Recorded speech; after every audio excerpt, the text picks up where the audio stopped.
രാസവളക്ഷാമം കർഷകരെ പ്രതിസന്ധിയിലാക്കുന്നു. കൃഷിക്ക് ആവശ്യമായ വളങ്ങൾ കിട്ടാനില്ലാത്തതിനാൽ യഥാസമയം വളപ്രയോഗം നടത്താനാകാതെ കർഷകർ വലയുകയാണ്. കൃഷിക്കാവശ്യമായ രാസവളങ്ങൾ കിട്ടാനില്ലാത്തതിനാൽ യഥാസമയം വളപ്രയോഗം നടത്താനാകാതെ കർഷകർ വലയുകയാണ്. രാസവളങ്ങളും മറ്റും ആവശ്യത്തിന് ലഭിക്കാതായിട്ട് മാസങ്ങളായി.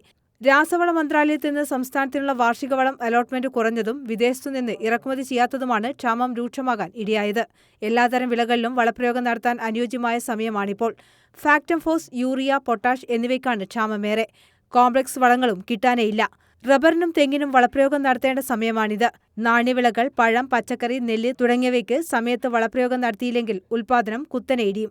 വാഴയ്ക്ക് 2 മാസത്തിൽ ഒരിക്കലെങ്കിലും വളപ്രയോഗം നടത്തേണ്ടതുണ്ട്. മാസങ്ങൾക്ക് മുൻപ് വൻ തുക നൽകി ബുക്ക് ചെയ്തിട്ടും വളങ്ങൾ ലഭിക്കുന്നില്ലെന്ന് വിതരണക്കാർ പറയുന്നു. സമയത്ത് മഴ പോയി കഴിഞ്ഞാൽ കാര്യമുണ്ടോ? അതുകൊണ്ട് ഭയങ്കര ബുദ്ധിമുട്ടാണ്. ഭയങ്കര വിഷമായി. റബ്ബറിനും എല്ലാത്തിനൊക്കെ ഭയങ്കര ഇതാണ്. തെങ്ങിനൊക്കെ ഉണ്ട്. 2-3 പ്രാവശ്യം ഇവിടെ വന്നറിയാം. ഒരു ഇടയ്ക്ക് വരും എന്നൊക്കെ പറഞ്ഞു. യാതൊരു കാര്യം ഉണ്ടായില്ല.